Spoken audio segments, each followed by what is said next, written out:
She's 68 years old. She spent 35 years as a primary school teacher. She loved cooking Sunday dinners for her grandchildren. She had plans for retirement, a garden, travel, long mornings with coffee and books. Then one morning she couldn't open the coffee jar, not because she was weak, not because she was old, because overnight, arthritis had quietly claimed her hands, and with them, a piece of the life she had imagined. What nobody told Margaret, what nobody tells most people, is that the jar was just the beginning. There are 58.5 million people in the United States alone living with arthritis right now. According to the CDC, nearly half, 47%, of all adults over 65 have it. That means in almost every family, in almost every street, there is someone living with what Margaret is living with. And most of them were handed a prescription, maybe a leaflet, and sent home without anyone telling them the full truth of what this condition actually does to a person's life. That's what this video is for. We are going to cover the 5 things that seniors with arthritis, and the people who love and care for them, consistently say nobody warned them about. Not to scare you, but because understanding the full picture is the first step toward actually living well with it. Let's start with the one that surprises almost everyone. When you first hear arthritis, you think about pain, stiff mornings, sore knees, tender hands. What nobody prepares you for is the fatigue, not ordinary tiredness. Simple, not the kind that a good night's sleep fixes. We're talking about an exhaustion that arrives in the middle of a Tuesday afternoon and simply ends the day. A tiredness so complete that some seniors describe it as their body shutting down, not from pain, but from the invisible work of fighting inflammation around the clock. A peer-reviewed study published in BMC Rheumatology, which analyzed thousands of real posts from arthritis communities online, found patients describing how keeping any sense of normal daily life was, at best, temporary, and always came at a cost of double the recovery time. One person wrote about the depressing realization of feeling useless, not because they had done nothing, but because their body had spent all its energy just managing the inflammation without them doing anything at all. This is not a mental attitude problem. This is biology. Here is the mechanism, according to the Arthritis Foundation. When your body is in a state of chronic inflammation, your immune system is working constantly, even while you sleep, even while you rest on the sofa. That ongoing immune response burns energy.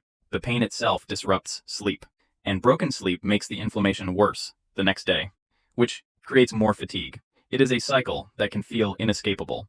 What most doctors focus on in a 15-minute appointment is inflammation markers and medication. What often goes completely unsaid is that fatigue in arthritis is a separate symptom, one that needs its own management strategy.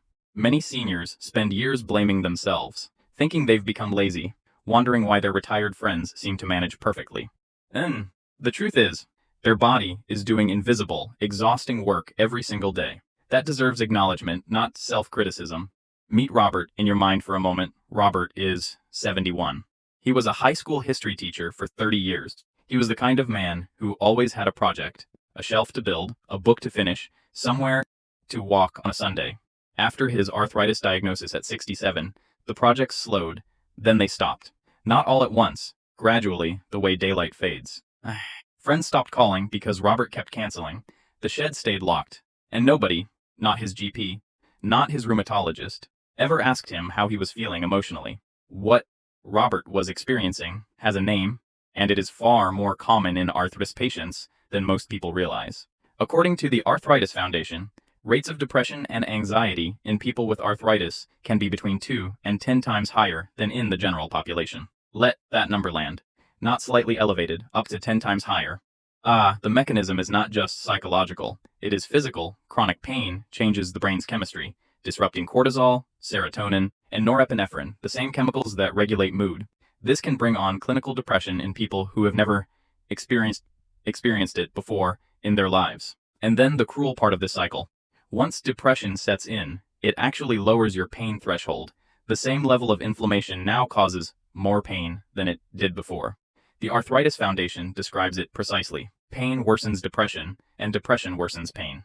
Each feeds the other. A landmark study reported in February 2025 by Health Day News, based on research from the University of British Columbia, found something that should concern every person with arthritis and every family member. Stop Patients with inflammatory arthritis are about as likely to receive treatment for depression as people without arthritis, despite being dramatically more at risk. The researchers described it as mental health concerns not being adequately addressed. The system is not catching this. According to Mayo Clinic, cognitive behavioral therapy, CBT, has been shown to actually change how the brain processes pain signals. This is not dismissing the physical pain. It is treating the whole person, which is what arthritis requires. If you or someone you love has arthritis and has also been feeling hopeless, withdrawn, or persistently sad, please hear this. That is not weakness. That is a documented, undertreated, and very treatable part of the condition, and it deserves the same attention as the joint pain. It is 2:47 in the morning. This is a time that many seniors with arthritis know far too well. The hip woke them up, or the hands, or the knees, and now they are lying in the dark, trying to find one position that doesn't hurt, knowing that the longer they lie awake, the worse tomorrow will be, and knowing that knowledge makes it harder to sleep. This is not a minor inconvenience. According to NHS UK and the arthritis charity Arthritis UK, poor sleep in arthritis patients directly lowers the pain threshold, meaning the same level of joint inflammation causes measurably more pain after a bad night than after a good one. It creates what researchers call a bidirectional relationship. Pain disrupts sleep. Poor sleep amplifies pain, which disrupts sleep further. For seniors with arthritis, this cycle is one of the most damaging and least addressed parts of the condition. Many people spend years managing their medication carefully and then, unknowingly, undermining all of it through the compounding effects of poor sleep. A real experience documented across multiple arthritis patient communities describes the pattern like this. A night of broken sleep makes the next day's pain dramatically worse, which leads to worse sleep the following night, which deepens the depression, which makes sleep harder, round and round. The practical insight that helps, and which rarely gets discussed in appointments, is that sleep environment matters as much as medication timing. A supportive wedge pillow or body pillow that positions inflamed joints without pressure, a cool, dark bedroom free of blue light, consistent sleep and wake times even on bad days, because irregular timing fragments sleep architecture even further. These aren't cures, they are tools. And for many seniors, nobody ever told them these tools existed.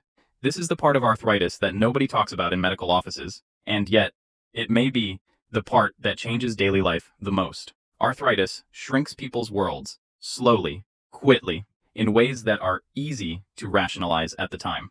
I didn't go to the book club this month because I wasn't sure I could manage the stairs. I said no to the dinner invitation because I couldn't predict how my hands would be.